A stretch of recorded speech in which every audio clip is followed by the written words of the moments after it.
मेरी खाके छलावा पर बैठले महादेव। गौरा के वड़िया थैले ठाड़।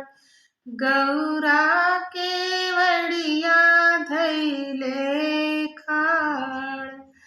रहिया चलता तू ओ मोरे भैया। कवने बानी जिया के जाय। रहिया चलता के तू हो मोरे भैया हो। कवने बानी जिया के जाय। राजा हिमाचल जगए कठाने ले। उन्हीं के नेवता हम जाय। राजा हिमाचल जगए कठाने ले। उन्हीं के नेवता हम जाय। चली ना महादेव बबैया जग देखाना। सब कोई देखन जाई जी। सब कोई देखन जाय। बिन हो बोलावल जानी जइहा हो गौरा। नैहर में होई है अपमान। नैहर में होई है अपमान।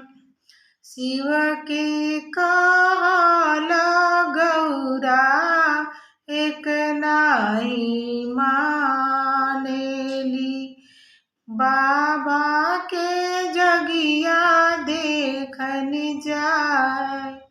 बाबा के जगिया देखन जाय। पहली देवड़िया गौरा लंगियो न पावली हो गईले चेरिया से भेंट। तुहके त मोरी गौरा बाबा ना बोलावेले। बिनु रे बोलवले कैसे आय। बिनु रे बोलवले कैसे आय। दूसरी देवरिया गौरा लंगियो न पावली हो। भई गईले भौजी से भेंट। भई गईले भौजी से भेंट। नाही गौरा हम भेजनी हजमा से पंडित। कैसे अइलू हमारे दुआर। कैसे अइलू हमारे दुआर। तीसरी देवड़िया गौरा लंगियो न पावली हो गईले अम्मा से भेंट। छतिया लगाई गौरा करली रोदनवा। अम्मा रोवेली हृदय फाड़।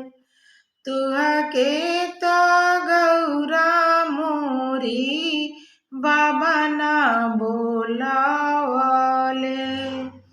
कैसे लागलू चौखट हमार, कैसे लागलू चौखट मोर। जगिया के रे तीरे घुमेली गौरा दे, बाबा जेलिया जरा घुमाए, बाबा लिहले नजर घुमाए। इतना अपमान गौरा सही नहीं पावेली, कूदी गईली हवन के कुंड, कूदी गईली हवन के कुंड। पवन के झोंका से आवेले महादेव, जगिया करेले विध्वंस, जगिया करेले विध्वंस। ब्रह्मा विष्णु दोनों अर्ज करत हैं, सुनि शिवाय अर्ज हमार, सुनि शिवाय अर्ज हमार। गौरा के बदले गौरा रानी हम देव, गंगा जे रही है जटा भी, गंगा